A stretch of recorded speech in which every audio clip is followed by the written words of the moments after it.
Michael Lins. Whoa. This earth is not distributed according to how good people are or how bad people are. We often see bad people who do quite well in their lives, and people who are selfish and unkind to others, who prosper and who do very well, and people who are decent and loving and kind, who sometimes suffer horrible illnesses and reversals in business and live in poverty. If God is a just God and a good God, then why is life so unfair? Well, that's why you have heaven and hell. I mean, you just answered your own question with my answer. And you don't go to heaven and punch in with a time card. You don't go, okay, I'm in heaven for a 2-week vacation. You're in heaven for eternity. This is fleeting, Mr. Franks. You know, you walk out your door and you go, oh, boo-hoo for me. You know, I didn't get my bagel this morning or something like that upset you. If you are a good man, you will go and get your reward in heaven. If you are a bad man, you go to hell. Is that bagel reference another put down of the Jewish, the fact that I'm Jewish? Would you stop with that? It is not a put down. Do Jews eat bagels? Yeah, they do. Yeah, they do. So then I thought maybe you had a bagel. How is that an offensive remark? Read your Bible. Now, I know you people have a Bible because we use it too. Okay? You people. It's in there. You people. What if I called your people? You people. What's that supposed to mean? Well, what did you mean when you said you people have a Bible? Jews have a Bible. I'm sorry, did I make a lie or an aspersion? Was I casting aspersions when I said Jewish people have a Bible? Because if I did, then anytime I say a true fact, then that makes me, mean and bigoted. Is that what you're trying to say to me? It's true that we have a Bible, but it's not... Well, that's what I'm trying to say. Yeah, but it's a different Bible than the Bible that you have, in the sense... Well, we use your Bible, too. Yeah, but you focus on the New Testament, and we focus on the Old Testament. We're not interested in the New Testament. You don't use the New Testament at all. That's true. That's because the New Testament is the Old Testament rewritten. And at the end of the Old Testament, it says, do not write or alter this book into another form. And when I found that out, that was amazing.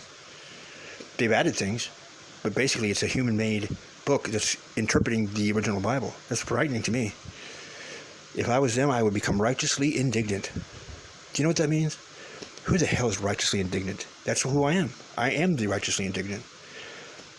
Definition, please. It means that you're causing a problem.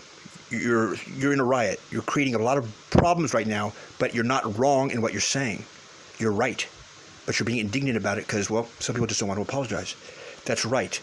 So now we know where Simi Valley is. It's in Northern California, just north of Watsonville. Oh, man. Yeah, that's what I'm saying. We don't. See what I'm saying? So we have twice the available information. Whatever.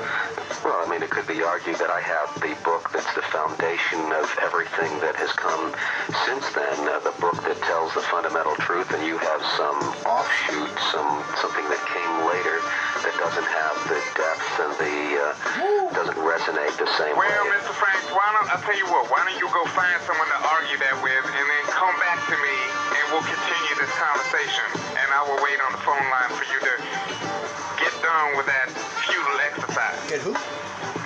Okay, I'll wait here. You seem rather impatient, and... You seem rather impatient.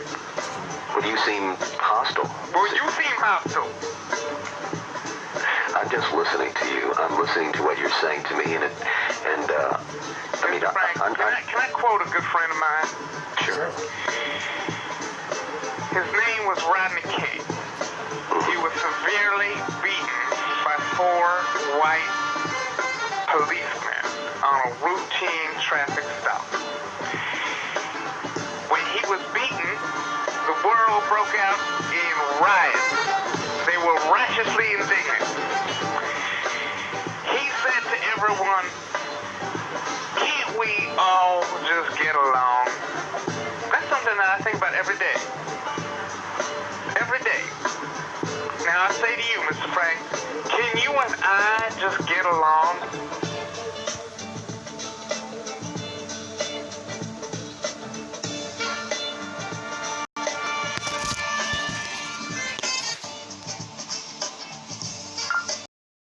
messages have stoked the political firestorm, car-to-car exchanges that night suggesting racist attitudes. Of a domestic dispute involving African Americans that occurred before the King beating, one squad messaged, "It was right out of Gorillas in the Mist." That car was manned by officers Larry Powell and Timothy Wind, both indicted last week in the King attack. It's not clear who operated the computer, but after that incident, one of them typed, "I haven't beaten anyone this bad in a long time." And over their police radio, laughter as they called an ambulance for the hog-tied and beaten motorist.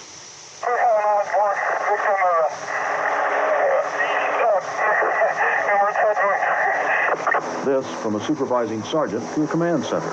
"You just had a big-time use of force, tased and beat the suspect of CHP pursuit, big time." The command center replied, "Oh well, I'm sure the lizard didn't deserve it. Ha ha." The Rodney King beating obviously was something the whole nation picks up as like, well, you know, they get it or they don't get it, or people in LA are stupid and riot, but only in the ghettos, right? The people in the white areas, they didn't get it, right, out in the Simi Valley. Okay, well, that's not in Los Angeles.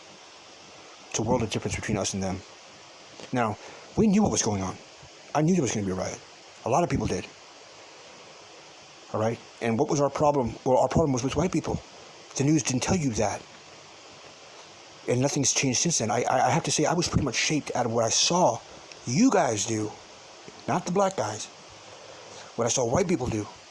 Because I knew the cops had told us that shit. They'd beat us up and they'd be like, "We got to stick together, man. It's us against them." That's what cops would say to me and my friends. We were like, "Whatever. No." And then the brothers were like, "Just stay out of it, man. You guys don't want to get into this. It's our night." And it was their night. But the media's lying to you when they tell you it was just Negroes in South Central. Those smoke plumes go for 50 fucking miles in those images. South Central's about 2 miles wide, 3 miles deep. Now, you just heard what they said on the police radios. It doesn't surprise me. In fact, when he said the lizard didn't deserve it, I wonder what that meant. We know how they talk. Listen to this bitch, one of the jurors. Authorities who has not revealed their identity. Good morning. Good morning. Are you still convinced this morning that your decision was the proper one? Absolutely, without a doubt. No hesitation. No hesitation. For you, what was the determining factor? There was no one single determining factor. The video was helpful and it also was detrimental. But without it, it clearly showed what was going on there. The fact that Rodney King was not being abused. Rodney King was directing the action. He was the one that determined how long it took to put him in handcuffs. Because as long as he fought the patrolman, the policeman had to continue to try to maintain him to keep from having more erratic, felonious actions. You say King controlled the action. At what point, when he was lying there taking blows, do you think he lost control of the action? He did not lose control. You don't think he ever lost control of the action? He never lost control. The only time the action stopped was when he finally submitted to arrest. And even during the handcuffing, he was still fighting. During the process, he was laughing and uttering sounds.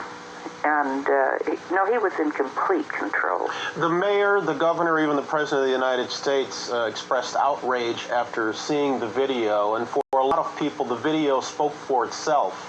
Why didn't it speak for you? The video did speak for me.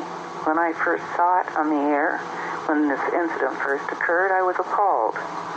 But after you sat through the trial with all of the evidence, the witnesses, everything that was there, the video too, you had to see what was going on. Had Rodney King gotten out of his vehicle, as he was ordered to do, and complied with the policeman's orders, nothing would have happened to him. The other two gentlemen that were with him in the vehicle got out quietly and were searched for weapons and were handcuffed. That's all it was. But Rodney King chose to do otherwise. Do you think it would have mattered had Rodney King been allowed to take the stand? I really couldn't speculate on that because that was not something for us to look at. But based on the evidence that was produced and given to us, provided to us, the photos of Rodney King, a couple of days after the incident that had been taken, the doctors, the medical reports on his condition. He was not that badly hurt. For you, what part do you think race played in the decision? Unfortunately, I think race was introduced into it, but actually, in my opinion, it had absolutely nothing to do with the incident. Had the man been white? Had he been of Oriental descent? Had he been anything and acted as Rodney King did, he would have been given the same treatment. You were part of a jury that was composed of 10 whites, 1 Asian, and 1 Hispanic jurors. Do you think you have the same sensitivity to racism that a black person might? The same?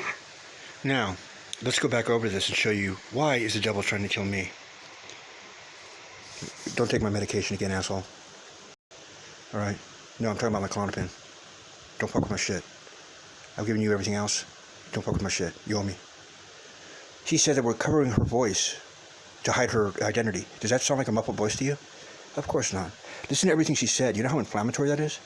He was grunting and making sounds and laughing when they arrested him. You have to see the whole video, but not the whole video. She's playing a game with you. This is not the real juror. This is not the juror. Now, if it is, she's possessed. But I'm telling you what, Lucifer and the devil can imitate your voices. I need to see you in person. I made that clear years ago. Quiet, Don, don't yell at me. Well, at least you know who it is when I'm yelling at you. And it's not the devil. It's just, you're not hearing me. Or you're not listening to what he's saying. I'm way too familiar with the way they do this. It's a psyop.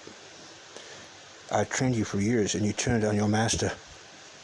That's what the devil said to me. Now you understand why I'm so beautiful and wonderful. That I would do that for the people. No, but you seek to kill me, a man who has told you what? The truth. Had Rodney King been allowed to take the stand? I really couldn't speculate on that because